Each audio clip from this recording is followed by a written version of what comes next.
This week marks the 5th anniversary of the war. Here at the University of Toledo, leading to anti-war progress around, and the rain had not stopped.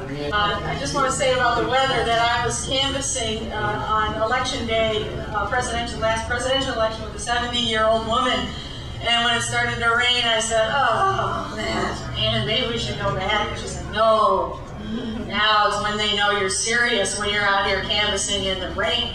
So take heart that you're in good company all over the world today, expressing your opinions about the war. Well, we hope to get a lot of signatures for our petition. We hope to let students and community members and faculty members know that there is an anti-war movement on this campus. There is anti-war sentiment.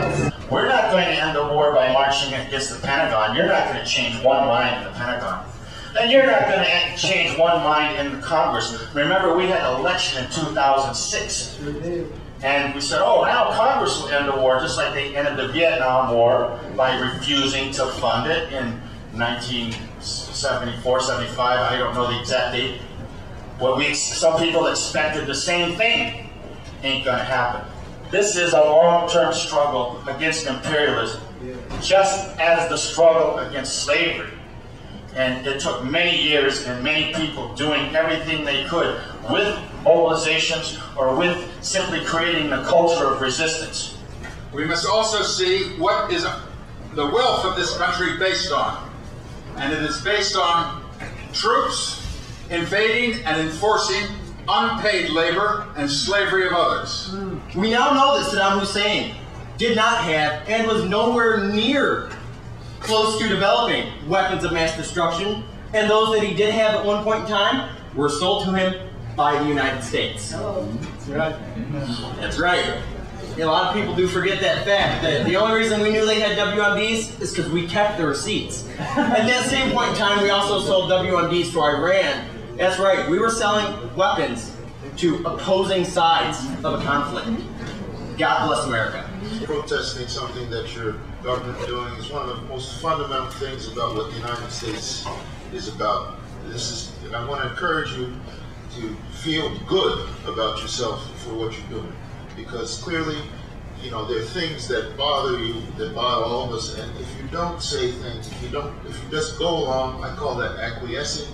And if you at least step up and resist by the way that you're doing now, we all try to find our ways to do it. But it's important. It's very important. That's how America changed. Trust me, I can remember back at times when I was about your age, when the South Africa stuff was going on. We always thought we were a little ridiculous standing out there in the rain, and all of a sudden, magically, things change. So don't feel ridiculous at all. I'm glad to see the students who are against the war taking the chance to express their opinion. I think the rally was a big success. I think we had nasty weather conditions today, but we still had a good turnout of people who are concerned about this war going into its 6th year and are willing to come out and speak out against the war.